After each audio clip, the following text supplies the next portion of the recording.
আসসালামু আলাইকুম। আশা করছি সকলেই মহান আল্লাহ তাআলার অশেষ রহমতে অনেক অনেক ভালো আছেন এবং সুস্থ আছেন। আলহামদুলিল্লাহ আমিও ভালো আছি। আজকে আমরা চতুর্ভুজটা শেষ করব। আমার সাথে যারা যুক্ত আছেন, কথা লেখা ক্লিয়ার কিনা? যারা যুক্ত আছি জানাবো কথা লেখাটা ক্লিয়ার কিনা। যারা যুক্ত আছি জানাবো কথা লেখাটা ক্লিয়ার কিনা।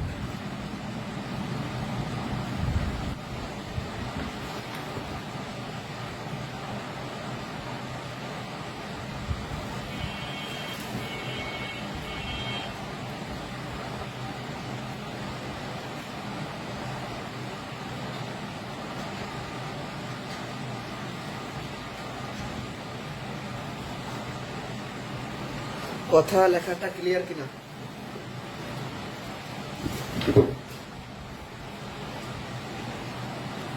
যারা যুক্ত আছি কমেন্ট সেকশনে জানাবো কথা লেখাটা ক্লিয়ার কিনা। তাহলে আমি শুরু করে দিলাম। হ্যাঁ,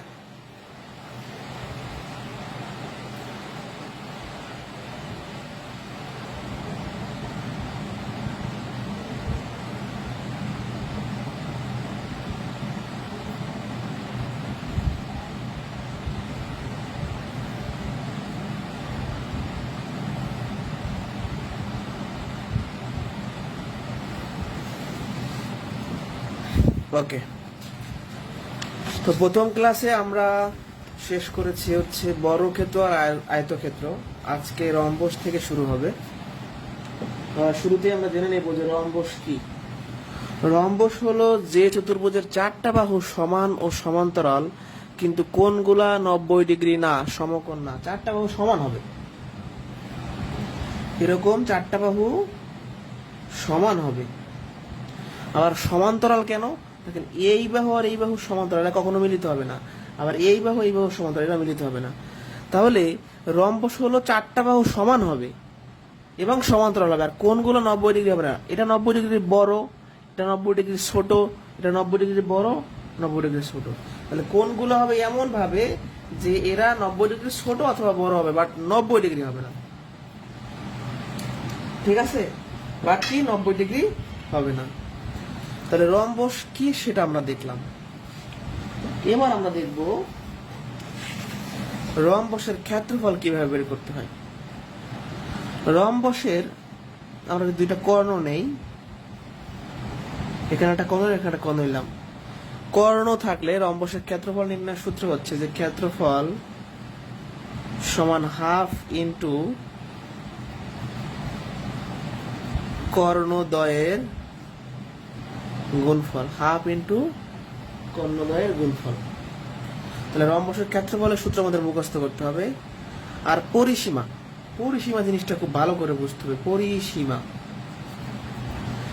প্রথম কথা, পরিসীমা জিনিসটা কি? পরিসীমা হলো বাহুগুলোর যোগফল, যে কোনো বহুভুজের বাহুগুলোর যোগফল। তাহলে পরিসীমা কি বলেন তো?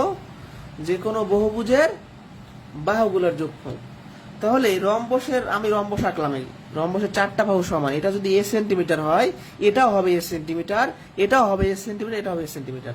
তাহলে বাহুগুলো যোগ করেন, সবগুলো যোগ করলে যা পাবো সেটা হচ্ছে পরিসীমা।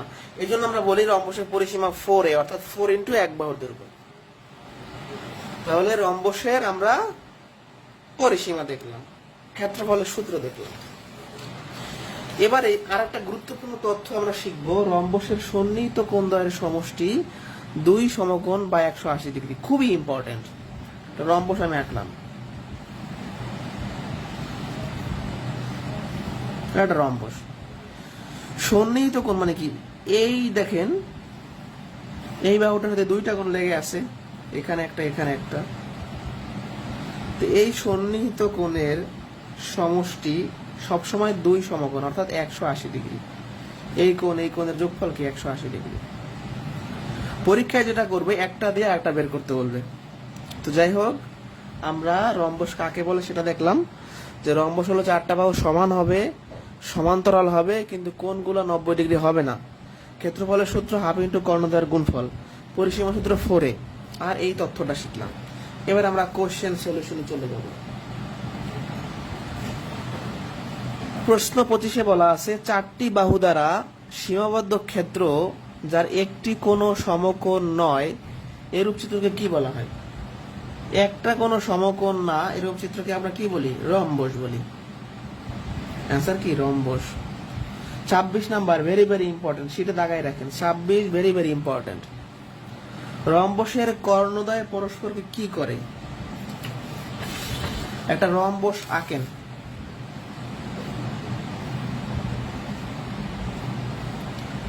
এখন রম্বসের কর্ণদ্বয় করে কি? ধরেন এখানে একটা কর্ণ আঁকলাম, এখানে একটা কর্ণ আঁকলাম। এই রম্বসের কর্ণটা সমকোণে দ্বিখণ্ডিত করে। সমকোণ মানে কি? দেখেন এই কর্ণটা যখন এই কর্ণটাকে ছেদ করলো, এখানে 90 ডিগ্রি কোণ আছে, দেখেন 90 ডিগ্রি। তাহলে সমকোণে দ্বিখণ্ডিত মানে কি? সমান দুইটা ভাগে ভাগ করছে। এটা কিন্তু বুঝতে হবে। আর একবার খেয়াল করেন, একটা রম্বস আমরা আঁকি ভালো করে।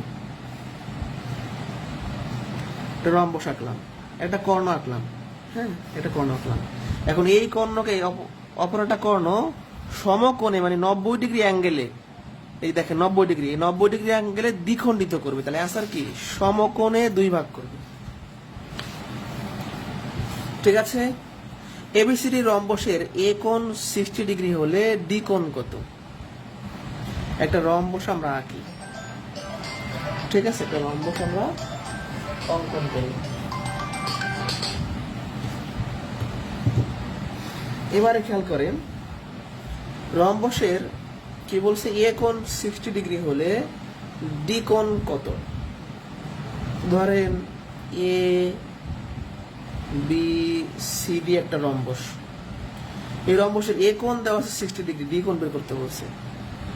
আমরা জানি যে দুইটা কোণের যোগফল 180 ডিগ্রি। তাহলে 180 ডিগ্রি থেকে এই কোণটা বিয়োগ করলে তাহলে বাকি কোণটা কত হবে? 120 ডিগ্রি। তাহলে রম্বসের যখনই কোণ সংক্রান্ত প্রশ্ন থাকবে তখন আমরা 180 থেকে এই কোণটা বিয়োগ করলে পেয়ে যাব। দেখেন এই দুইটা কোণের সমষ্টি কি? 180। তো এই 180 মধ্যে এটা যদি 60 ডিগ্রি হয়, এটা 120 ডিগ্রি।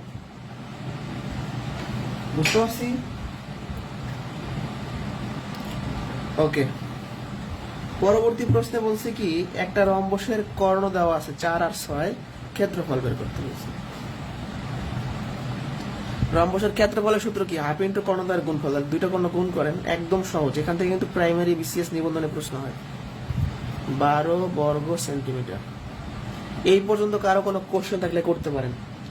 এই পর্যন্ত বুঝলে ডান লেখেন, আর কোশ্চেন থাকলে করেন দ্রুত।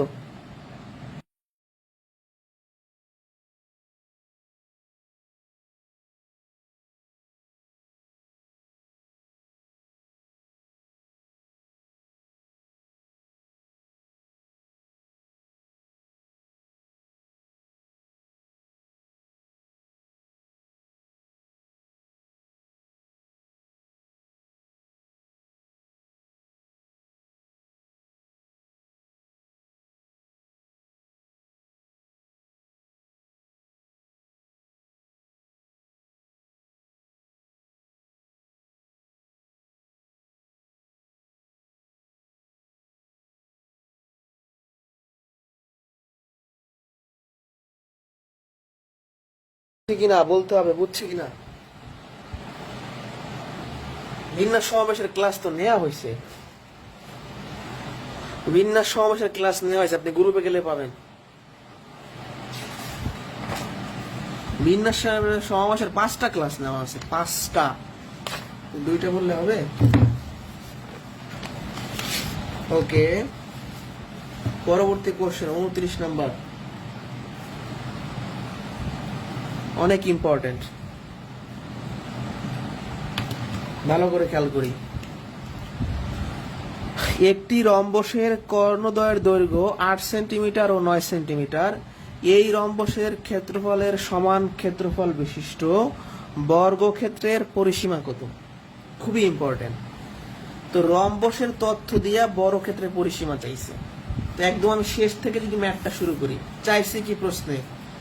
বর্গক্ষেত্রের পরিসীমা, এটা চাইছে প্রশ্নে। তাহলে বর্গক্ষেত্রের পরিসীমা হচ্ছে 4a, মানে 4 × 1 বাহুর দৈর্ঘ্য। তাহলে বর্গক্ষেত্রের পরিসীমার জন্য বর্গক্ষেত্রের বাহু লাগবে, সেটা প্রশ্নে নাই। তো প্রশ্নে আছে রম্বসের কর্ণ দেওয়া আছে। রম্বসের ক্ষেত্রফল যদি বের করি, বর্গক্ষেত্রের ক্ষেত্রফল পাবো, কারণ রম্বসের ক্ষেত্রফল আর বর্গক্ষেত্রের ক্ষেত্রফল সমান। তাহলে রম্বসের ক্ষেত্রফল থেকে বর্গক্ষেত্রের ক্ষেত্রফল পাওয়ার পরে আমরা বর্গক্ষেত্রের ক্ষেত্রফল থেকে বাহু বের করব। একটু ভালো করে দেখি আমরা। প্রথমে আগে রম্বসের ক্ষেত্রফল বের করি। আমরা জানি হাফ ইন্টু কর্ণদ্বয়ের গুণফল, দুইটা কর্ণ গুণ করেন, 4 নং 36। এখন রম্বসের ক্ষেত্রফল যদি 36 হয় তাহলে বর্গক্ষেত্রেরও 36 হবে। বলে দিচ্ছি যে রম্বসের ক্ষেত্রফলের সমান বর্গক্ষেত্র। তাহলে রম্বসের ক্ষেত্রফল 36 হইলে বর্গক্ষেত্রের ক্ষেত্রফল 36 হবে। এখন বর্গক্ষেত্রের ক্ষেত্রফলের সূত্র কি? বাহু এ স্কয়ার মানে এ স্কয়ার সমান 36। এর মান কত হবে? √36, তার মানে 6। এই এর মানটা আমি জানতাম না, এখান থেকে বের করে এখন বসাই দিব। 24 হচ্ছে আনসার, 24 সেন্টিমিটার। যারা বুঝি নাই, চাইছে বর্গক্ষেত্রের পরিসীমা, বর্গক্ষেত্রের পরিসীমার জন্য বর্গক্ষেত্রের বাহু লাগবে। আগে রম্বসের ক্ষেত্রফল বের করছি, রম্বসের ক্ষেত্রফল যা হবে বর্গক্ষেত্রের ক্ষেত্রফল তাই হবে। এখন বর্গক্ষেত্রের ক্ষেত্রফলের সূত্র আমরা বসাইয়া এর মানটা বের করছি। এইটুকু ডান কিনা? বিন্যাস সমাবেশের ক্লাস নেওয়া আছে, গ্রুপ থেকে দেখে নেবেন, সব লিঙ্ক আকার সবাই দিচ্ছি।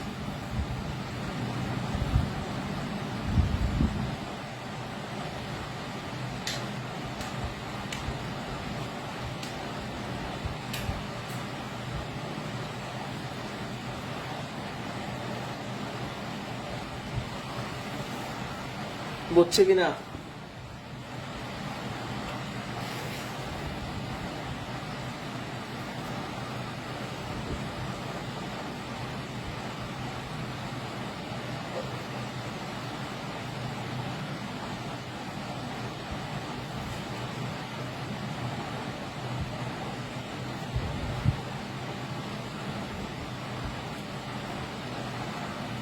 ওকে, এবার সামান্তরিক শুরু করবো। চতুর্ভুজের লাস্ট টপিক সামান্তরিক। সামান্তরিক আসলে কি? সামান্তরিক হলো যে চতুর্ভুজের বিপরীত বাহুগুলো সমান ও সমান্তরাল কিন্তু কোণগুলো 90 ডিগ্রি না। আমরা যখন আয়তক্ষেত্র পড়ছি তার ডেফিনেশন ছিল বিপরীত বাহুগুলো সমান ও সমান্তরাল, কোণগুলো 90 ডিগ্রি। আর সামান্তরিকে সমান ও সমান্তরাল বাট কোণগুলো 90 ডিগ্রি না, এই আর কিছু না। তাহলে আমাদের এরকম হবে ব্যাপারটা। এটা একটা সামান্তরিক, হ্যাঁ। এটা যদি a সেন্টিমিটার হয় এটা হবে a সেন্টিমিটার, এটা যদি b সেন্টিমিটার হয় এটা হবে b সেন্টিমিটার। মানে এই বাহু সমান এবং সমান্তরাল, আবার এই বাহু সমান ও সমান্তরাল। মানে সামান্তরিকের বিপরীত বাহুগুলো সমান ও সমান্তরাল কিন্তু কোণগুলো 90 ডিগ্রি না। এটা 90 ডিগ্রি বড়, ওটা 90 ডিগ্রি ছোট, এটাও ছোট, এটা বড়। আমরা রম্বসের ক্ষেত্রে পড়ছিলাম যে সন্নিহিত কোণের সমষ্টি 180 ডিগ্রি। সামান্তরিকের ক্ষেত্রে একই অবস্থা, অর্থাৎ এই কোণ আর এই কোণ যোগ করলে 180 হবে, অথবা এই কোণ আর এই কোণ যোগ করলে কি 180 হবে। সামান্তরিকের পরিসীমার সূত্র কি? আমরা জানি যে পরিসীমা হচ্ছে বাহুর যোগফল। তাহলে এই সামান্তরিকের বাহুগুলো যোগ করেন, a যোগ b যোগ a যোগ b। a আর a যোগ করলে হয় 2a, b আর b যোগ করলে হয় 2b। 2 যদি কমন নেন তাহলে a প্লাস b। তাহলে a হলো দৈর্ঘ্য, b হলো প্রস্থ। তাহলে সামান্তরিকের পরিসীমা সূত্র বের হয় 2 ইন্টু দৈর্ঘ্য প্লাস প্রস্থ। সামান্তরিকের ক্ষেত্রফলের সূত্র ভেরি ভেরি ইম্পর্টেন্ট। এটা সামান্তরিক আমরা আঁকি, আঁকার পরে এটা ABCD একটা সামান্তরিক। এই সামান্তরিকের ক্ষেত্রফল বের করার জন্য যেটা করতে হবে, ভূমি আর উচ্চতা গুণ করতে হবে। এটা তো ভূমি, এখন উচ্চতা হলো এইটা, হ্যাঁ। তাহলে সামান্তরিকের ক্ষেত্রফলের সূত্র কি? ভূমি পূরণ উচ্চতা। এটা অনেক ইম্পর্টেন্ট, চাকরি পরীক্ষায় আসে, ভূমি গুণন উচ্চতা। তাহলে সামান্তরিক কাকে বলে? যার বিপরীত বাহুগুলা সমান ও সমান্তরাল কিন্তু কোণগুলা 90 ডিগ্রি না। ওকে, এখন সামান্তরিকের ক্ষেত্রে একটা খুবই ইম্পর্টেন্ট তথ্য আমরা পড়ব, মানে খুবই ইম্পর্টেন্ট। তথ্যটা আসলে কি? আমরা পড়ে আসছি আয়তক্ষেত্র, আমরা পড়ে আসছি রম্বস, আমরা পড়ে আসছি বর্গক্ষেত্র। তো সামান্তরিকের বিশেষ আকার, মানে কিছু কিছু চতুর্ভুজ চাইলে সামান্তরিক হইতে পারে, বা সামান্তরিক চাইলে কিছু কিছু চতুর্ভুজ হইতে পারে। যেমন একটু সহজ ভাষায় বুঝাই দিই। ধরেন আমি একটা সামান্তরিক আঁকলাম, এখন এই সামান্তরিকের এই বাহুটা বাড়াই দিলাম, এই বাহুটা বাড়াই দিলাম, যোগ করে দিলাম। তাহলে যখন এই কাজটা করে ফেললাম তখন সামান্তরিকটা হয়ে গেল কি? আয়তক্ষেত্র। তাহলে একটা সামান্তরিক চাইলে আয়তক্ষেত্র হইতে পারে। আবার আরেকটা সামান্তরিক আঁকলাম, এবারে করলাম কি? এখান দিয়ে দাগ টানলাম, এখান দিয়ে দাগ টানলাম, তখন এটা হয়ে গেল একটা বর্গক্ষেত্র। একটা সামুদ্রিক থেকে আয়তক্ষেত্র বানাইলাম, বর্গক্ষেত্র বানাইলাম। এবার একটা সামুদ্রিক আঁকলাম। হ্যাঁ, এই সামুদ্রিকটাকে আমি রম্বস করে ফেলতে পারবো। কিভাবে করতে পারবো? এই যে বাহুটা একটু কমাইয়া এরকম করে আমরা রম্বস বানাই ফেলতে পারবো। একটা সামুদ্রিক চাইলে আয়তক্ষেত্র হইতে পারে, একটা সামুদ্রিক চাইলে বর্গক্ষেত্র হইতে পারে, একটা সামুদ্রিক চাইলে রম্বস হইতে পারে, বাট একটা সামুদ্রিক ট্রাপিজিয়াম হইতে পারে না। তাহলে সামুদ্রিক কি কি হয়? আয়তক্ষেত্র হইতে পারে, রম্বস হইতে পারে, এই যে রম্বস হইতে পারে, বর্গক্ষেত্র হইতে পারে। আবারও বলছি, আমরা চতুর্ভুজ পড়তেছি যে চতুর্ভুজ হলো আয়তক্ষেত্র, বর্গক্ষেত্র, রম্বস, সামুদ্রিক, ট্রাপিজিয়াম, এগুলো চতুর্ভুজ। কিন্তু কিছু কিছু চতুর্ভুজ আছে যে এগুলা সামুদ্রিক চাইলে সেগুলো হইতে পারে। একটা সামুদ্রিককে আয়তক্ষেত্র বানানো যায়, একটা সামুদ্রিককে বর্গক্ষেত্র বানানো যায়, একটা সামুদ্রিককে রম্বস বানানো যায়। কারণ পরীক্ষায় যদি প্রশ্ন আসে নিচের কোনটি সামুদ্রিক নয়, তখন অ্যান্সার হবে কি ট্রাপিজিয়াম। ট্রাপিজিয়াম সামুদ্রিক আমরা বানাই না, হয় না। সামুদ্রিকের কর্ণদ্বয় পরস্পর সমান হলে সামুদ্রিকটা কি হবে? এটা প্রাথমিক সহকারী শিক্ষক নিয়োগ পরীক্ষাতে এসেছিল। এটা সামুদ্রিক। নর্মালি সামুদ্রিকের কর্ণ যদি আমরা আঁকি সমান হবে না, মানে কর্ণ যদি সমান করতে চাই তখন আমাকে যেটা করতে হবে, একটা কর্ণ সমান করার জন্য আমাদের এরকম করে ফেলতে হবে। এরকম যখন আমরা করব তখন এটা আয়তক্ষেত্র হয়ে যাবে। তার মানে যখন সামুদ্রিকের কর্ণ আমরা সমান করে দিব তখন সেটা হয়ে যাবে আয়তক্ষেত্র। এটা খুবই ইম্পর্টেন্ট প্রশ্ন, ঠিক আছে?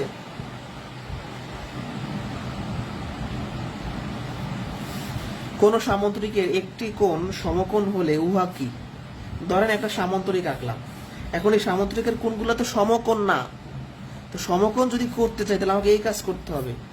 সমকোণ করতে গেলে সেটা আয়তক্ষেত্রে পরিণত হবে। তাহলে সামুদ্রিকের কর্ণ সমান করলে আয়তক্ষেত্র হয়, সামুদ্রিকের কোণ যদি আমরা সমকোণ করি তাহলে আয়তক্ষেত্র হয়। এই দুইটা ইম্পর্টেন্ট খুবই। 30-31 বুঝছে কিনা? 30-31 বুঝছে কিনা?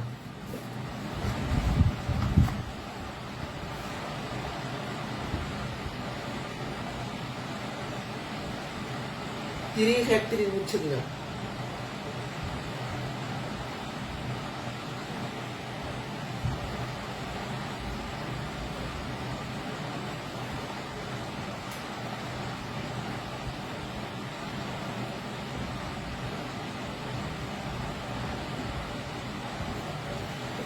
আশা করি বুঝতে পারছেন। রেসপন্স করতে হবে।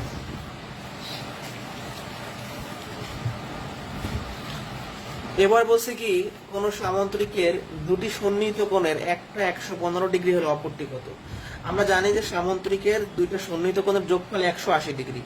180 ডিগ্রি থেকে এই কোণটা বিয়োগ করলেই শেষ, তাই না? তাহলে কত হচ্ছে? 165 ডিগ্রি, তাই না? তাহলে যখনই সামুদ্রিকের কোণের অঙ্ক থাকবে বা কোণের কথা বলবে তখন আমরা কি করব? 180 থেকে বিয়োগ করে দিব। শুধু 65, 100 তো না, শুধু 65, তাই না? 180 মাইনাস 115, 65 না? ওকে, তাহলে অ্যান্সার হচ্ছে 65 ডিগ্রি। তাহলে কোন সামুদ্রিকের, আমরা জানি যে সামুদ্রিকের দুইটা সন্নিহিত কোণের যোগফল 180, তো একটা যদি 115 হয় তাহলে আরেকটা 180 থেকে 115 বিয়োগ করতে হবে। 34 খুবই ইম্পর্টেন্ট। এবিসিডি সামুদ্রিকের ডিসি ভূমিকে এই পর্যন্ত বাড়ানো হলো, বিএডি 100 ডিগ্রি হলে বিসিএ কত? এটা সামুদ্রিক আমরা আগে আঁকলাম। এ বি সিডি সামুদ্রিক। এখন এই ডিসি ভূমিকে এই পর্যন্ত বাড়াইছি, চাইছে কি বিসিএ, এই কোণটা চাইছে। প্রশ্নে দেওয়া আছে বিএডি মানে এই কোণ। মনে রাখবেন সামুদ্রিকের বিপরীত কোণগুলা সমান পায়। এটা 100 ডিগ্রি হলে এই কোণটা 100 ডিগ্রি হবে। এখন আপনারাই বলেন এই সম্পূর্ণ কোণ মানে কি? 180। 180-এর মধ্যে এইটুকু যদি 100 ডিগ্রি হয় বাকিটা 80 ডিগ্রি, এটা হবে 80 ডিগ্রি। Answer 80 degree. আমি জানি অনেকেই বোঝেন নাই, এই জন্য এই কোশ্চেনটা সম্পূর্ণরূপে আরেকবার রিপিট করে আমি দেখাই দিই। একটা সামুদ্রিক আঁকতে বলছে, এ বি সিডি সামুদ্রিক আঁকতে বলছে, তো এইটাকে আপনার ই পর্যন্ত বাড়াইতে বলছে, এই কোণটা বের করতে বলছে। প্রশ্নে বি এ ডি মানে এই কোণ দেওয়া আছে, এটা যদি 100 ডিগ্রি হয় এর বিপরীত কোণ এটা 100 ডিগ্রি হবে। এখন আপনি এইটাকে আলাদা করে চিন্তা করেন যে সম্পূর্ণ কোণে সরল কোণটা 180 ডিগ্রি, তো 180-এর মধ্যে এইটুক যদি 100 ডিগ্রি হয় এটা মাস্ট বি 80 ডিগ্রি। অ্যান্সার হচ্ছে 80। পরীক্ষায় প্রশ্ন আসছে কোনটি সামান্তরিকের ক্ষেত্রফল নির্ণয়ের সূত্র। সামান্তরিকের ক্ষেত্রফল নির্ণয়ের সূত্র কি? ভূমি গুণন উচ্চতা, একটু আগে পড়ে আসলাম। একটি সামান্তরিকের দুটি সন্নিহিত বাহু দেওয়া আছে 7 ও 5, পরিসীমা কত? সামান্তরিকের পরিসীমা সূত্র কি? 2 দৈর্ঘ্য প্লাস প্রস্থ, 7 যোগ 5 24 সেন্টিমিটার। অ্যান্সার। এই পর্যন্ত ডান কিনা?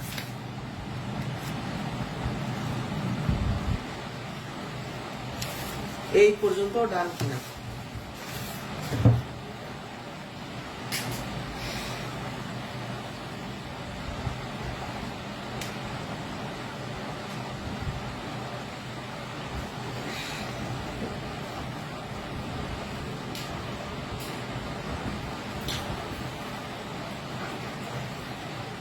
ডান।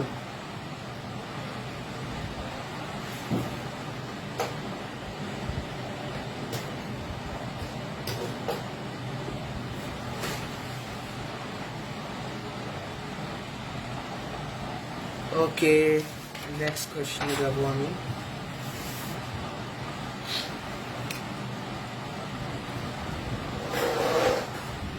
ওয়েট, লাইটটা পড়ে গেল।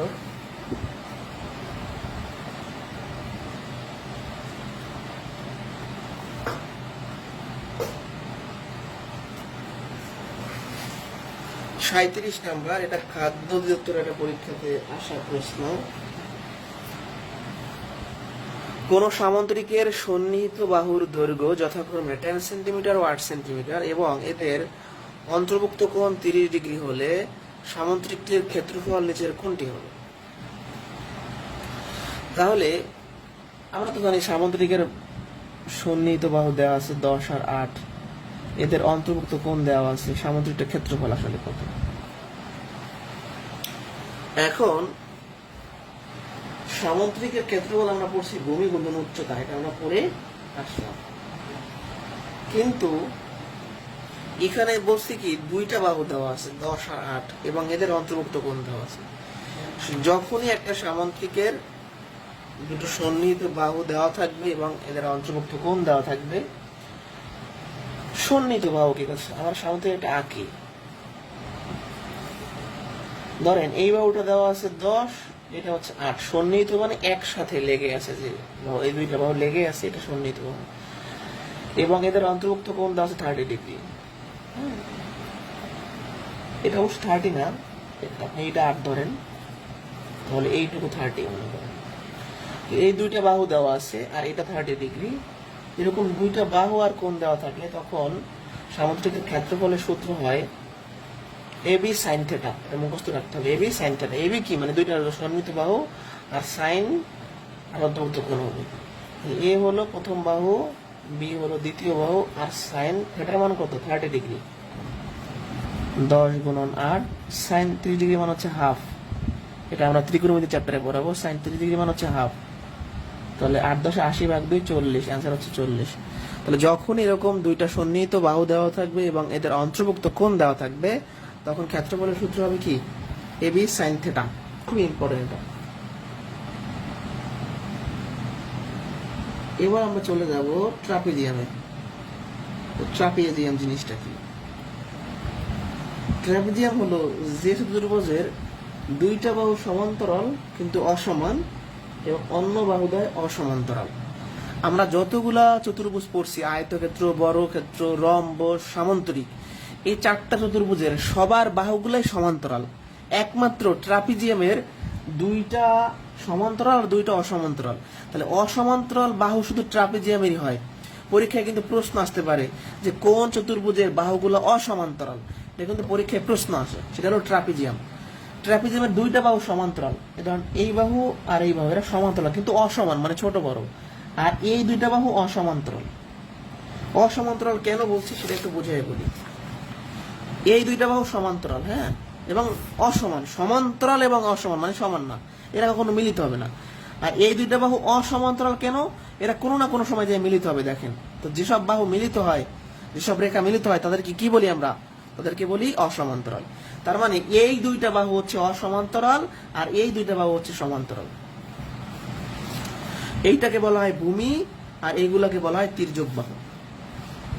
এই তির্যক বাহুগুলো যদি পরস্পর সমান হয় তখন আমরা বলি সমদ্বিবাহু ট্রাপিজিয়াম। আরেকটা কথা বলছে, সমান্তরাল ট্রাপিজিয়ামের সমান্তরাল বাহু সমান করলে আয়তক্ষেত্র অথবা বর্গক্ষেত্র পরিণত করতে পারি। একটু বুঝাই বলি, ধরেন আমি একটা ট্রাপিজিয়াম আঁকলাম, এটা ট্রাপিজিয়াম আঁকলাম, এই দুইটা বাহু সমান্তরাল। এখন এই দুইটা বাহু যদি সমান করি, মানে এটা একটু বড়, এটাকে যদি বড় বানাই দেই তখন এটা আয়তক্ষেত্র বা বর্গক্ষেত্র বানানো যাবে, এটা আয়তক্ষেত্র হয়ে গেল। তাহলে ট্রাপিজিয়ামের সমান্তরাল বাহুগুলো যদি টেনে আমরা সমান করি তাহলে সেটা তখন আয়তক্ষেত্র অথবা বর্গক্ষেত্রে পরিণত হয়। ট্রাপিজিয়ামের ক্ষেত্রফল বের করার সূত্রটা খুবই ইম্পর্টেন্ট, এটা মুখস্থ রাখতে হবে। ট্রাপিজিয়ামের ক্ষেত্রফল বের করার সূত্র হচ্ছে হাফ ইন্টু সমান্তরাল বাহুদের সমষ্টি ইন্টু এদের লম্ব দূরত্ব। মানে হাফ ইন্টু সমান্তরাল বাহুদের সমষ্টি মানে কি, দুইটা বাহু যোগ করব, আর এদের লম্ব দূরত্ব জিনিসটা কোনটা এটা একটু বুঝতে হবে। আমি একটা ট্রাপিজিয়াম আবার আঁকি, এটা ট্রাপিজিয়াম আঁকলাম। এখন লম্ব দূরত্ব মানে কি, এই দুইটা বাহুর ডিস্টেন্স, এই যেটা হলো লম্ব দূরত্ব, এটাকে লম্ব দূরত্ব বলা হয়, অথবা সমান্তরাল বাহুদ্বয়ের মধ্যবর্তী দূরত্ব বলা হয়, অথবা আপনার শুধু দূরত্ব বলা হয়। মানে পরীক্ষার প্রশ্নে দূরত্ব বলতে পারে, সমান্তরাল বাহুদ্বয়ের মধ্যবর্তী দূরত্ব বলতে পারে, অথবা আপনার নরমাল দূরত্ব বলতে পারে। তাহলে এই ট্রাপিজিয়ামের যে ক্ষেত্রফলের সূত্রটা মুখস্থ রাখতে হবে, ঠিক আছে? এইটুকু বুঝছে কিনা?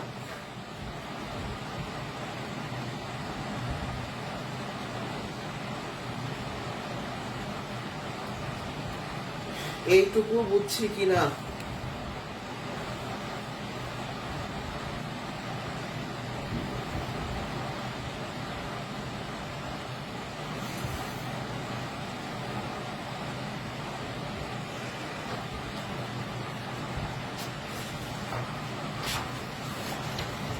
নেক্সট কোয়েশ্চেন,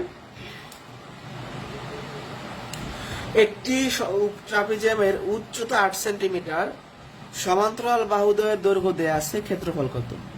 তো ক্ষেত্রফলের সূত্র কি ছিল? হাফ ইন্টু সমান্তরাল বাহুদ্বয়ের যোগফল।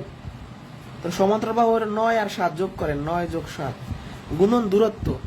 এই দূরত্ব মানে হলো উচ্চতা। দেখেন এইটাকে উচ্চতা বলা হয়, দূরত্ব বলা হয়। দেখেন এটা দূরত্ব অথবা উচ্চতা। তাহলে আমরা জাস্ট বসাই দিব 8,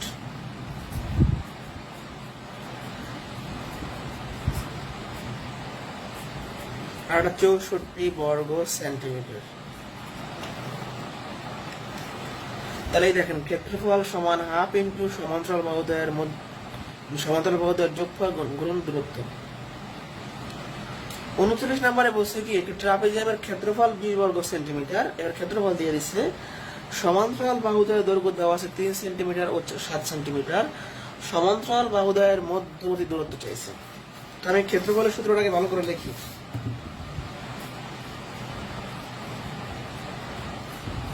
হাফ ইন্টু সমান্তরাল বাহুদ্বয়ের যোগফল গুণন দূরত্ব, সংক্ষেপে লিখলাম, এটা আমাদের সূত্র। এবারে ক্ষেত্রফল দেওয়া আছে 20, সমান্তরাল বাহু যোগ করেন 3 যোগ 7, আর দূরত্ব আপনাকে বের করতে বলছে। এখানে 7 আর 3 10, 10 কে 2 দ্বারা ভাগ করলে 5, 7 3 10 ভাগ 2 5। অতএব দূরত্ব কত হবে? এই 20 ভাগ হয়ে যাবে, সরি এই 5 ভাগ হয়ে যাবে, 20 এর নিচে 5 ভাগ হয়ে যাবে 4। তাহলে 4 সেন্টিমিটার হচ্ছে সমান্তরাল বাহুদ্বয়ের মধ্যবর্তী ডিসটেন্স। এটা বুঝছে কিনা? জাস্ট ক্ষেত্রফলের সূত্রে ক্ষেত্রফলের মান বসাইছি, সমান্তরাল বাহু যোগ করছি, দূরত্বটা বের হয়ে গেছে।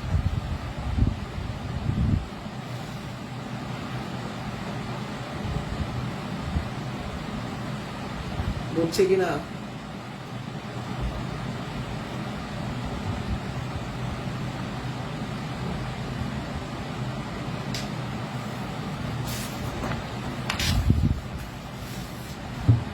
এবার বলছি কি,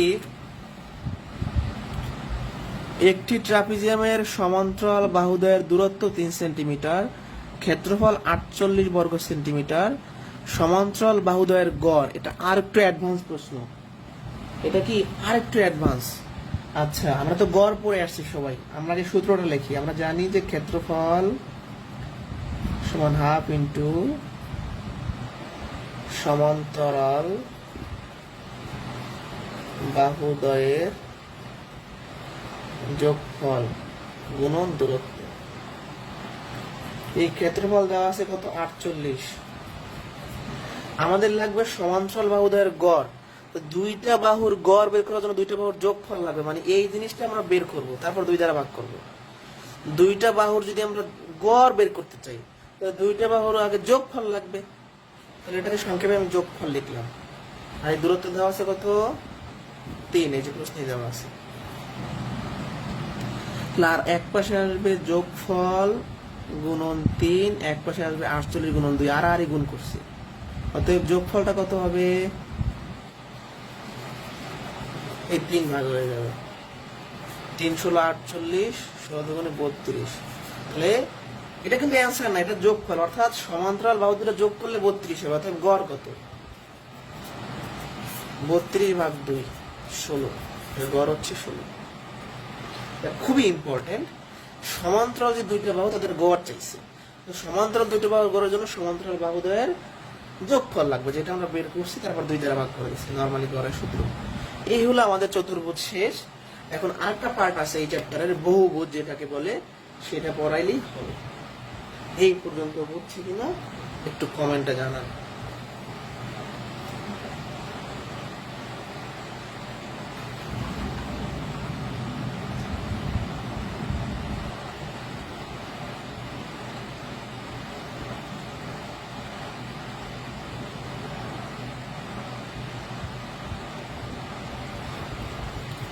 এই পর্যন্ত ক্লিয়ার কিনা?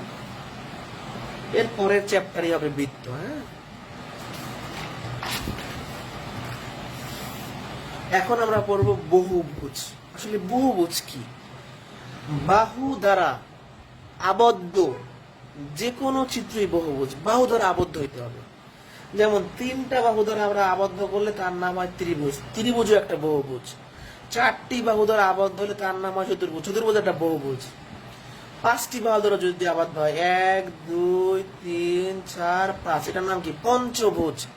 6টা বাহু যদি হয়, 1 2 3 4 5 6, এটাকে বলা হয় ষড়ভুজ। এরকম 7টা শব্দভুজ, অষ্টভুজ, এরকম করে হইতে পারে। তো মেইন কথা হলো বাহু দ্বারা সীমাবদ্ধ যে কোনো চিত্রই হচ্ছে বহুভুজ। এখন বহুভুজের ক্ষেত্রে একটা গুরুত্বপূর্ণ তথ্য আমরা শিখব। ধরেন একটা চতুর্ভুজ আমরা আঁকলাম, এটা একটা বহুভুজ অবশ্যই। এই চতুর্ভুজের ভিতরে কোণ আছে, বাইরে কোণ আছে। তো এই একটা ভিতরে কোণ, একটা বাইরের কোণ। তো একটা বহুভুজের একটা অন্তস্থ কোণ, মানে ভিতরে কোণটাকে বলে আমরা অন্তস্থ, বাইরেটাকে বলে বহিস্থ। এই অন্তস্থ আর বহিস্থ যোগ করলে সবসময় 180 ডিগ্রি হবে, এটা নর্মাল দেখতে পাচ্ছি। তার মানে একটা বহুভুজের একটা অন্তস্থ কোণ আর বহিস্থ কোণ যোগ করলে সবসময় 180 ডিগ্রি, এটা মুখস্থ রাখতে পারেন। বাট এটা এখানে প্র্যাকটিক্যালি দেখলেই হয়। যেমন এই কোণ আর এই কোণ যোগ করলে, মানে ভিতরে কোণ আর বাইরে কোণ যোগ করলে অবশ্যই 180 ডিগ্রি হবে। তো বহুভুজের অঙ্ক 3 ধরনের হয়। এই 3 ধরনের অঙ্ক করলে আশা করি পরীক্ষায় কমন পাবেন।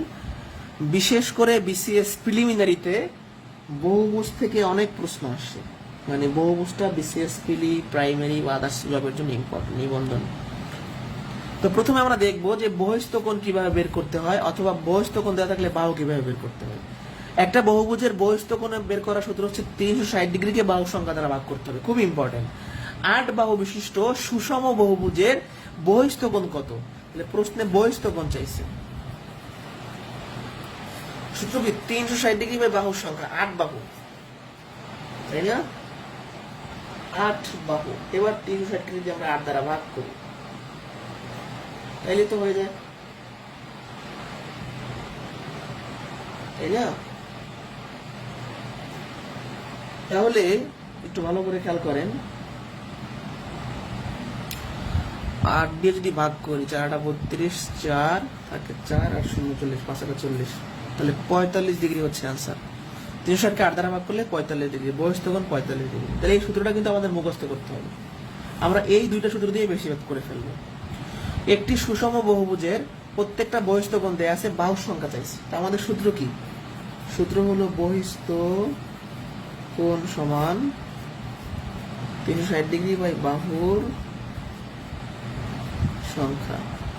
বহিস্থ কোণ দেওয়া আছে 20 ডিগ্রি, এখানে বসাইলাম 20 ডিগ্রি। বাহু কত আমরা বের করব, তাহলে বাহুটা এই পাশে নিয়ে আসেন, এই 20 ডিগ্রি এই পাশে ভাগ হয়ে যাবে।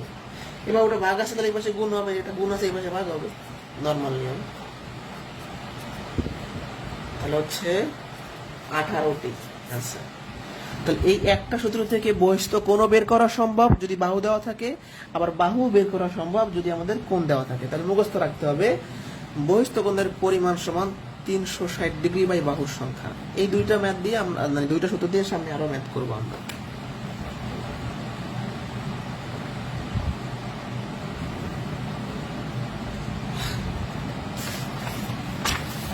এবার অন্তকোণ। অন্তকোণ মানে ভিতরের কোণ। তো আমরা বহিস্থ কোণের সূত্র শিখছি, অন্তকোণের কোনো সূত্র শিখি নাই। অন্তকোণের কোনো সূত্র আমাদের লাগবেও না, এখান থেকে বিসিএসে কিন্তু বেশি প্রশ্ন হয়। অন্তকোণ কেন লাগবে না দেখেন, যেহেতু অন্তকোণ আর বহিস্থ কোণের একটা রিলেশন আছে, আমরা বহিস্থ কোণ দিয়ে কাজ চালাইতে পারবো। একটু করে দেখি, একটি সুষম পঞ্চভুজের অন্তকোণের পরিমাণ কত। প্রশ্নে যখন অন্তকোণ বের করতে বলবে, এর তো সূত্র নাই, প্রশ্নে অন্তকোণ বের করতে বললে আমরা বহিস্থ কোণ বের করবো। আমরা কি করবো বলেন তো, বহিস্থ কোণ বের করবো। বহিস্থ কোণের সূত্র কি, 360 ডিগ্রি বাই বাহুর সংখ্যা, পঞ্চভুজের 5 বাহু, তাই না? তাহলে আমরা 5 দিয়ে ভাগ করলে 5 হয় না, 72 ডিগ্রি। তাহলে বহিস্থ কোণ হচ্ছে 72 ডিগ্রি। আমাদের তো অন্তকোণ চাইছে, আমরা জানি কি, আমরা জানি যে লিখলাম, আমরা জানি যে অন্তস্থ কোণ আর বহিস্থ কোণ যোগ করলে 180 ডিগ্রি হয়। এই অন্তস্থ কোণটা দেওয়া আছে প্রশ্নে, মানে অন্তস্থ কোণটা আমাদের চাইছে আর বহিস্থ কোণটা বের করছি আমরা। অন্তস্থ কোণটা আমাদের চাইছে আর বহিস্থ কোণটা বের করছি 72 ডিগ্রি। অতএব অন্তঃকোণটা কত হবে, 180 মাইনাস 72, তার মানে 108 ডিগ্রি। এত কিছু করা লাগে না, খুব সহজ বুদ্ধি। যে ভাই বহিস্থ কোণ বের করছে, এখন আমরা দুইটা কোণ যোগ করলে 180 হয়, তাহলে 180 থেকে যদি বহিস্থ কোণটা মানে বাইরের কোণটা বিয়োগ করি, ভিতরের কোণটা পাই যাব। এটা সবাই বুঝি আমরা। তাহলে প্রশ্নে যখন এরকম অন্তঃকোণ বা অন্তস্থ কোণ বের করতে বলবে, আমরা বহিস্থ কোণ বের করে সেটা 180 থেকে বিয়োগ করে দিব। আমরা বহিস্থ কোণ বের করে 180 থেকে বিয়োগ করে দিব, মনে থাকে যেন। আর একবার খেয়াল করেন, অন্তঃকোণ চাইছে, তাহলে আগে বহিস্থ কোণ বের করছি, বের করে এই সূত্রে বসাইতেছি। 4 নাম্বার কোশ্চেনটা করা আছে, 4 নাম্বার 5 নাম্বার সময় 5 নাম্বারটা দেখো। একটি সুষম বহুভুজের প্রত্যেকটি কোণ 168 ডিগ্রি, এর বাহুর সংখ্যা কতগুলো হবে? তো এই বহুভুজের যে প্রত্যেকটা কোণ 168 ডিগ্রি, প্রত্যেকটা কোণ কি অন্তস্থ না বহিস্থ? দেখেন নরমালি কোণ বলতে ভিতরের কোণ মানে অন্তস্থ কোণকে বোঝায়। তাহলে এখানে শুধু কোণ বলা আছে মানে এটা অন্তস্থ কোণ দেয়া আছে, চাইছে বাহুর সংখ্যা। তো অন্তস্থ কোণের সাথে বাহুর কোনো সম্পর্ক নাই, বহিস্থ কোণের সাথে আছে। তো এবার দেখেন অন্তস্থ কোণ দেওয়া আছে, এটা কিন্তু অন্তস্থ কোণ, নরমাল কোণ বলতে অন্তস্থ কোণ। অন্তস্থ কোণ দেয়া থাকলে আমরা বহিস্থ কোণ বের করবো, তারপর এই সূত্রের মাধ্যমে বাহু বের করবো। তাহলে অন্তস্থ কোণ দেওয়া আছে 168 ডিগ্রি, মানে এই বহিস্থ কোণ আমরা বের করবো সমান 180 ডিগ্রি। তাহলে বহিস্থ কোণ কত হবে, 180 ডিগ্রি, এই 168 বিয়োগ হয়ে যাবে, তাই না? তাহলে 12 ডিগ্রি হয় না, 12 ডিগ্রি হচ্ছে বহিস্থ কোণ। তাহলে প্রশ্নে অন্তঃকোণ দেওয়া ছিল, আমি বহিস্থ কোণ বের করছি। এবার আমাদের সূত্র কি ছিল, আমাদের সূত্র ছিল যে বহিস্থ কোণ সমান 360 ডিগ্রি বাই বাহু। এই বহিস্থ কোণ বের হয়েছে 12 ডিগ্রি, বাহুটা বের হয়ে যাবে, বাহু কত হবে 360, এই 12 ভাগ হয়ে যাবে, ঠিক আছে? এই 12 কি ভাগ হয়ে যাবে। তাহলে এখন কত হচ্ছে, 3 12 36, 3 8 0 30টা, তাই আনসার কি 30টা।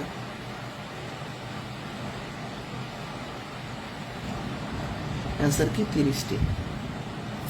তাহলে এই দুইটা কিন্তু ইম্পর্টেন্ট, মানে অন্তঃকোণ যখন বের করতে বলবে আমাদের বহিস্থ কোণের সহায়তা লাগবে। প্রশ্নে অন্তঃকোণ চাইছে, আগে বহিস্থ কোণ বের করে 180 থেকে বিয়োগ করে দিয়েছি। প্রশ্নে বাহু চাইছে, অন্তঃকোণ দেওয়া ছিল, অন্তঃকোণ থেকে আগে বহিস্থ কোণে আসছে, তারপরে এই সূত্রে আমরা বসাই দিচ্ছি। আমরা অন্তঃকোণের আলাদা কোনো সূত্র শিখি নাই। এবার বলেন কোনটা বোঝেন নাই, ফার্স্ট অংশ বোঝেন নাই। আচ্ছা, প্রথম কথা, এই যে প্রশ্নের নরমাল একটা কোণ দেওয়া আছে, এই কোণটার নামটা কি? শুধু কোণ বলতে অন্তঃকোণকে বোঝাবে। তাহলে এটা অন্তস্থ কোণ, আপনি শিওর। চাইছে কি বাহু, তাহলে বাহুর যে সূত্র তার সাথে কি অন্তঃকোণ না বহিস্থ কোণ? বহিস্থ কোণ। তাহলে বাহুর সূত্রের সাথে বহিস্থ কোণ আছে, তাহলে আমি আগে বহিস্থ কোণ বের করবো। তো আমাদের সূত্র কি? অন্তস্থ কোণ যোগ বহিস্থ কোণ সমান 180 ডিগ্রি। এবার অন্তস্থ কোণের মানটা বসাই দিছি, বহিস্থ কোণ বের হয়েছে। সোজা কথা, দুইটা কোণ যোগ করলে যেহেতু 180 হয়, তাহলে 180 থেকে অন্তঃকোণটা বিয়োগ করলে বহিস্থ কোণ পাবো, তারপর এই সূত্রে বসাই দিব। এবার বলেন বুঝছেন কিনা? এবার বলেন বুঝছেন কিনা?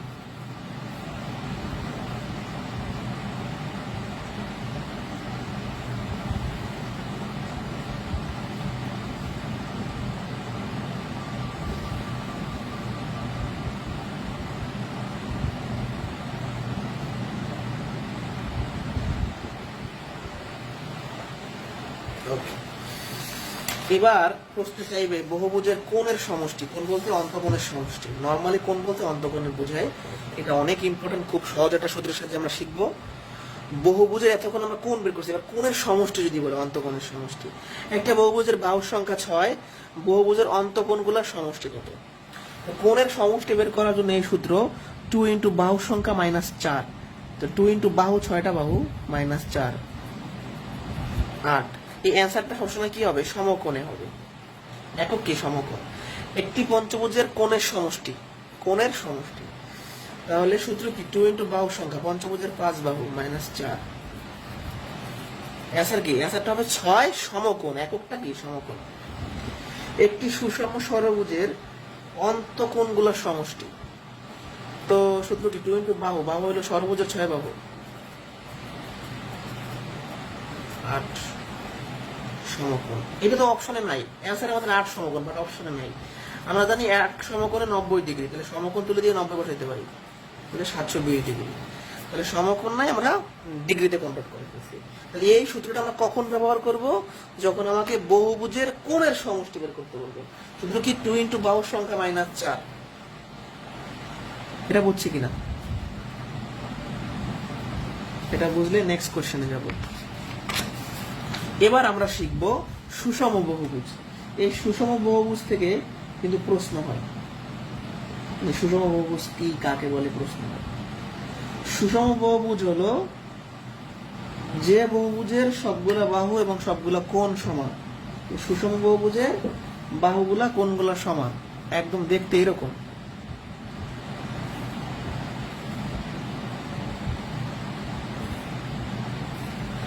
এই বাহু, এই বাহু, এই বাহু, এই বাহু, এই বাহু, এই 6টা বাহু সমান। এই কোণ, এই কোণ, এই কোণ, এই কোণ, এই কোণ, এই কোণ সমান। তাহলে সুষম বহুভুজের প্রত্যেকটা বাহু, প্রত্যেকটা কোণ সমান হবে। এইটা লাগে না, যারা ব্যাংকের পরীক্ষা দিবেন লাগতে পারে। আর বিসিএস যদি একদম কঠিন প্রশ্ন করে দিতে পারে, কারণ 99 আয়ার ম্যাথে এই বিষয়গুলো আছে, তো দিতে পারে। মানে এই সূত্রটা যারা একদম শুধু বিসিএস এর জন্য পড়তেছেন বা বিসিএস টার্গেট, তারা পড়তে পারেন। প্রাইমারি নিবন্ধনে আসার সম্ভাবনা কম, তারপর বলা যায় না নিবন্ধনে আসতে পারে। পড়ে রাখবেন। n সংখ্যক বাহু বিশিষ্ট সুষম বহুভুজের ক্ষেত্রফল নির্ণয়ের সূত্র হচ্ছে na²/4 cot 180 degree by n। n হলো বাহু। তো একটা প্রশ্ন আমরা দেখি, একটি সুষম ষড়ভুজের বাহুর দৈর্ঘ্য 6 একক হলে ক্ষেত্রফল কত? এটা বের করতে বলছি। তো শুরু করি। আমাদের সূত্র কি? na²/4 cot 180 degree minus n। n হলো কি? বাহু। বাহু দেওয়া আছে কত?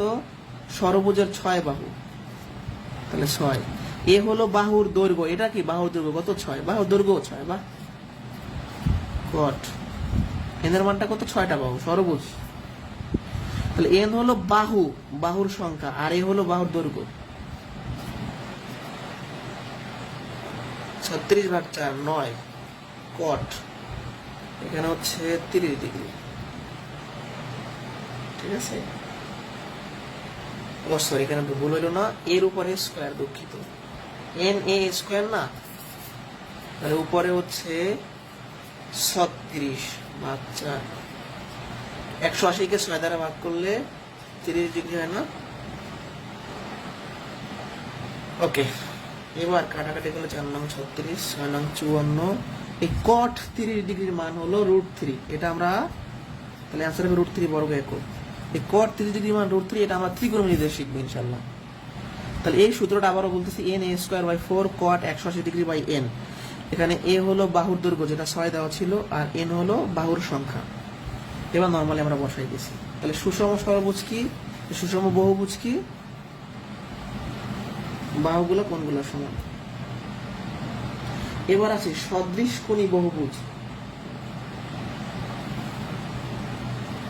মানে সদৃশ কোণী মানে ম্যাপিং করা কাইন্ড অফ। সমান সংখ্যক বাহু বিশিষ্ট দুইটা বহু একটার কোণগুলা যদি ধারাবাহিকভাবে অপরটার কোণগুলা সমান হয়।